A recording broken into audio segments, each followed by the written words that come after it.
Hello, this is week 7, lecture 2. We're talking about rotational inertia of solid bodies. And this is chapter 9-3. So like I said, rotational inertia of solid bodies, including a couple of examples of that, and then sample problem 9-5. And I also just want to say that topic is maybe like a little complicated or difficult. So just, we're gonna get through it together. Okay, so let's look at the situation of a long, thin rod rotated about its center. And first in this example, we will break the rod into 10 distinct pieces. The rod has a length L, so each of the pieces is L divided by 10 in length. Each piece is at a distance of Rn from the axis of rotation. So length of each piece is L divided by 10, and then the distance to from the axis of rotation to the middle of the piece is R sub n, just meaning for each of the pieces. But we have some symmetry in this situation. On each end of the rod, either the left or the right, there are pieces that are the same distance. So we'll say this is 1 and this is 10. R1 is equal to R10. And the same thing happens with, as you get closer. So what we end up with is these values here. R1 equals R10, and that is what it is. And we go all the way down to R5 and R6, which are these ones. And we know this relationship for the rotational inertia. And we are taking these small segments of mass, delta M, that's what this little value is. And so if we can sum them all up, and I've written this as multiples of 2 because, again, these radii are the same, and we're assuming that it's a uniform mass distribution.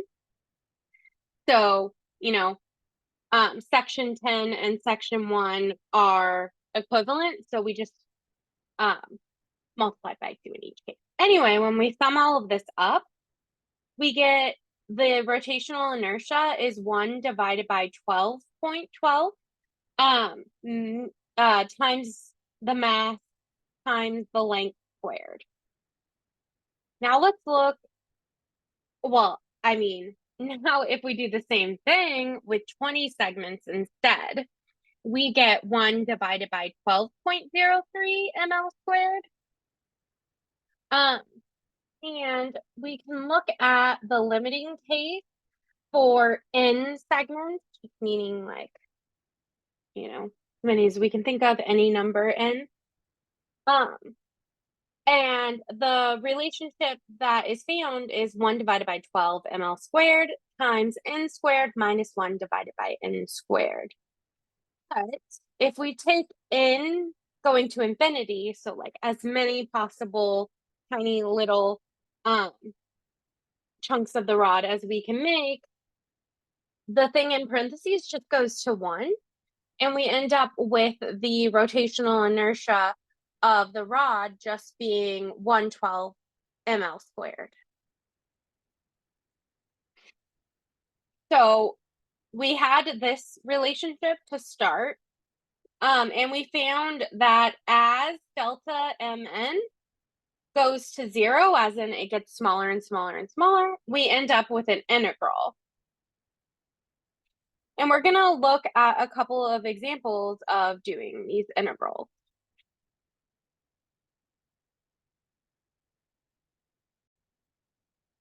Okay, so here we're going to start this with just the same situation as before, but we're going to work with the integral form. So like I just had on the slide, the rotational inertia is the integral of r squared, or the distance from the radial axis, with respect to dm. And we can define a couple of things. First off, our segment dm, so dm is the mass of that segment. Its width is dx. Its distance from the axis of rotation is x.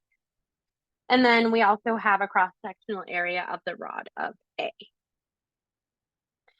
So then we can say dm is equal to the density of the rod times this, the volume of our small chunk of it. And this is just like a definition relating mass, volume, and density anytime. It doesn't need to be, you know, an infinitesimally small chunk for this to be true. So again, this is volume. That's volume of our small chunk, and this is density of the rod.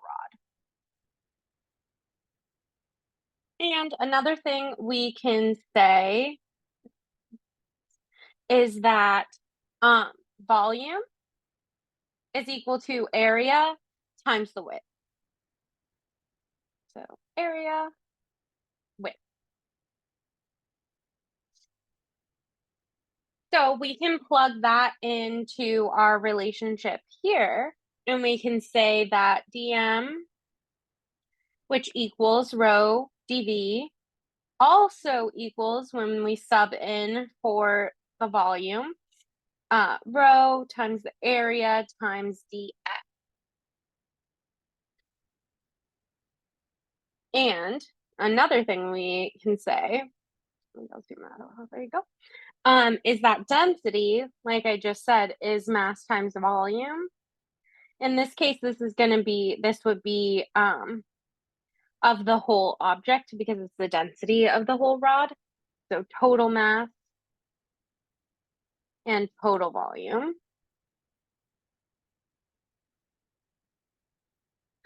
And volume is the area times the length, and the length of our rod is just L. So we can rearrange the relationship and get that volume equals the mass, total mass of the rod divided by the total area times the total length. So now we can plug that in to this equation to get rid of the volume. So dm equals mass, area, length times area dx. And obviously area is on the top and bottom, so it can cancel out. So that gives us dm equals m over L dx. Okay, so now what this process was going from this kind of harder to define dm to something that we can do something with. We know how to take an integral with respect to x. And so now we figured out how to get to that relationship. And then there's one more thing we need to look at, and that's r squared. And for our segment, r, you know, being the distance from the axis of rotation, is just, so in this case, r squared equals x squared. So we can rewrite our integral now. I equals the integral of m over L x squared dx. And m and L are constant. They're just the factors of the rod. So integral of x squared dx, we pull that m and L out. And then the last thing we have to think about is our limits of the integration. So I said the length of the rod itself is L, but if we take the axis of rotation as sort of the origin, that means that our value of x can go from negative L over 2 all the way to L over 2. So that's what we get for our limits of the integration. So the rotational inertia is the mass divided by the length times the integral from negative L over 2 to L over 2 of x squared dx.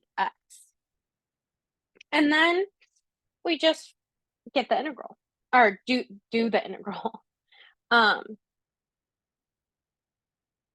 So when we take the integral, we still have m over L out front, and then the integral of x squared is x to the third over 3, and this is going from negative L over 2. X is going from negative L over 2 to L over 2.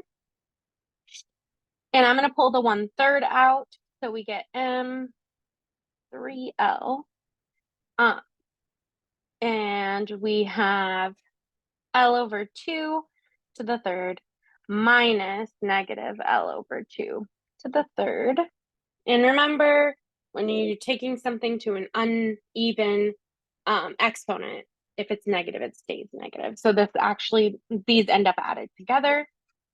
We get m over 3L times 2, because these add together, 2L to the third over 8. And we can do some canceling. Let's see. This L takes this to L squared. Cancel that 2, and this turns into 4. And there we go. And so we end up with the rotational inertia of a long, thin rod rotated about its center is 112 ml squared. That's good. That's what we also ended up saying before, too. And I'd like to just show you one other thing with this, too. Now that we know the rotational inertia for a rod rotated about center, and if it's a uniform mass distribution, that means that the center of the rod is also the center of mass. So this also gave us the rotational inertia of the center of mass of a long thin rod. So we can also, if we wanted to say the rod was rotated about the end instead, we can use parallel axis theorem and say that the rotational inertia of the rod about the end is the rotational inertia of the rod about the center of mass plus the distance, plus the total mass times the distance between the center of mass and where we're rotating from, which is L over 2. So from this, we just end up with 1/3 ml squared for a rod rotated about its end instead. Okay, now we're going to do the same thing, but we're going to look at a sort of disc or plate. And the sides are length A and B. And to do this, we're going to look at a chunk of the plane or plate, I guess, that is just a long thin rod. So like what we just did. So we'll start out and let's just write down the equation we're basing this off of, r squared dm. And so I want to show you this one because it uses a different technique to figure out the dm part of this.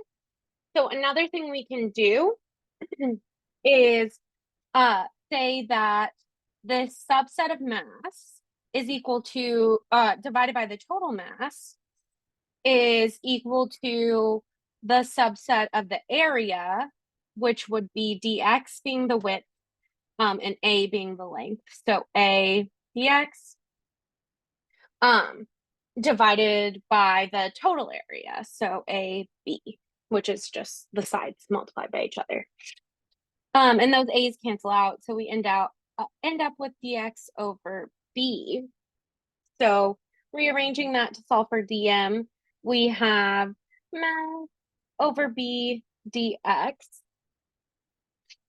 Then another thing we can do in relation to that parallel axis theorem is now we can say that the rotational inertia of that chunk is the rotational inertia, of a long thin rod rotated about its center of mass, plus the subset of the mass times the distance from the axis of rotation. So in this case, this distance is just x, h equals x. Yeah, and so we know that the rotational inertia for a rod rotated about its center of mass is the 1/12 ml squared. In this case, that's 1/12 dm because it's this long, thin rod of mass that we're looking at when we're calling that mass dm. And then the length here is a, so a squared. And then we still have dm here, but h becomes x, so then it's x squared. So we can take that relationship, and plug in for dm from here. Let's do that. We get the rotational inertia is 1/12 m over b a squared dx. And then plus m over b x squared dx. So now we can integrate this. Let's do that. I'm going to change colors.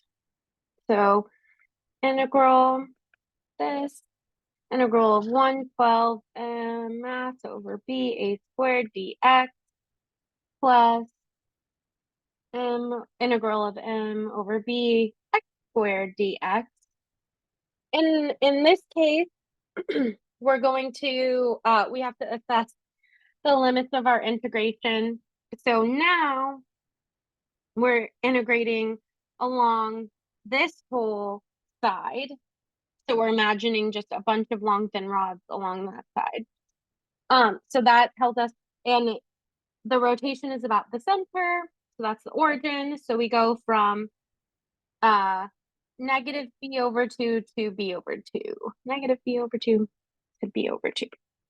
And so that is the that's the limits of both of these integrals. Oh, b over 2, negative b over 2, b over 2, negative b over 2. So let's do these integrals really quick. In this first one, everything is a constant. So let's pull it all out. 1/12 m a squared over b.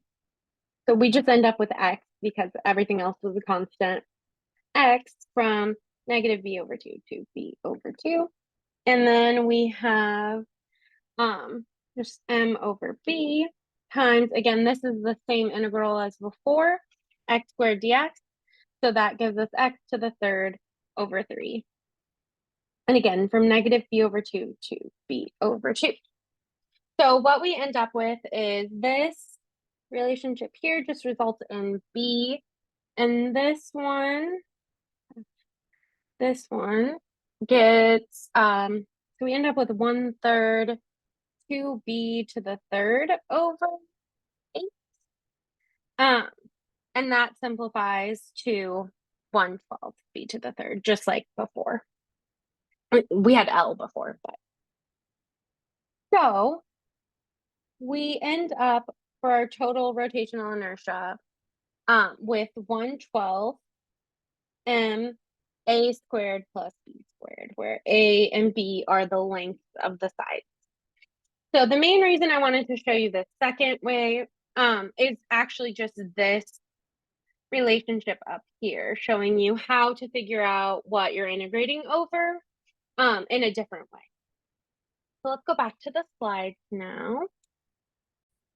So if we do this sort of integration for all of these different kinds of shapes, which I'm not going to make you do, and thankfully your textbook doesn't really either,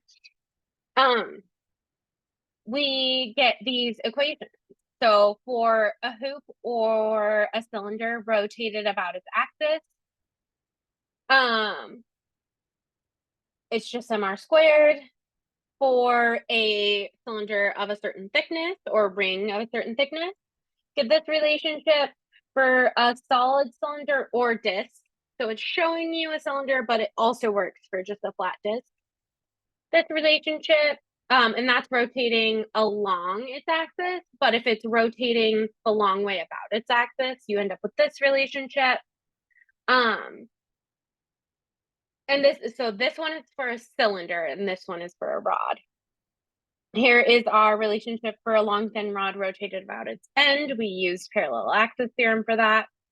And then we have solid sphere, a spherical shell, a hoop about any diameter, and then that long rectangular plate like we did. So please make sure you have access to this table. Will come in a lot, really handy for the topics we're working on right now. And then we're just going to do a quick example. Two identical solid spheres of mass m and radius r are joined together, and the combination is rotated about an axis tangent to one sphere and perpendicular to the line connecting them. What is the rotational inertia of the combination? So we're not going to integrate this time because I just showed you what the equations are for a solid sphere. Yeah, these are solid spheres rotated about the center. So solid sphere is 2/5 mr squared.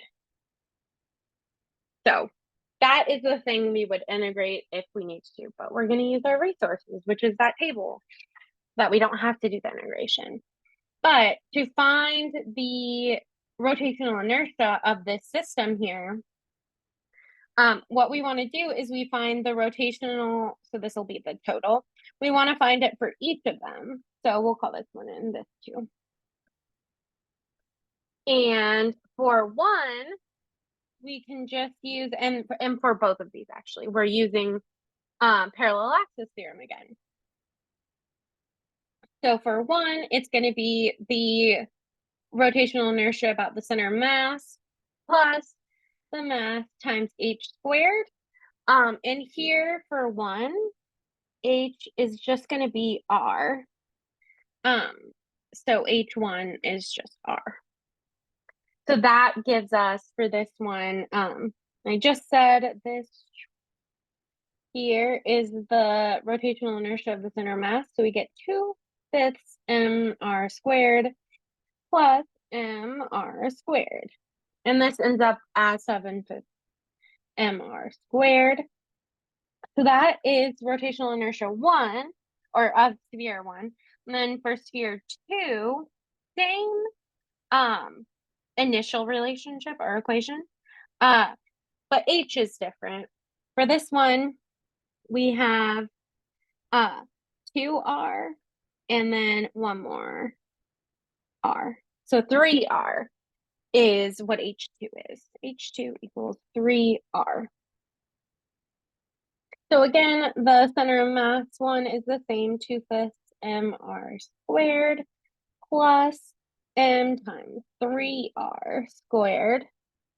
This is 2/5 mr squared plus 9mr squared, and that simplifies to 47/5. You do not have to keep these things in fractions at this point. I am just going to do that right now as long as it's manageable. I like to, but you do not have to. So that is the rotational inertia for the second sphere, but we want the total, so we need to add those both together. So let's see, 7/5 mr squared plus 47/5 mr squared. That gives us, I'm just going to go to the fraction or to the decimal now, 10.8 total. 10.8 mr squared as the rotational inertia of this system of two spheres rotating about this external axis. That's all for this lecture. I did say it was going to be like a little challenging, but I'm not, for the most part, going to make you do like the hard integrals of this. I just did want to show you in case it's something that are a skill that comes up later, especially in other quarters of physics. Anyway, have a great day.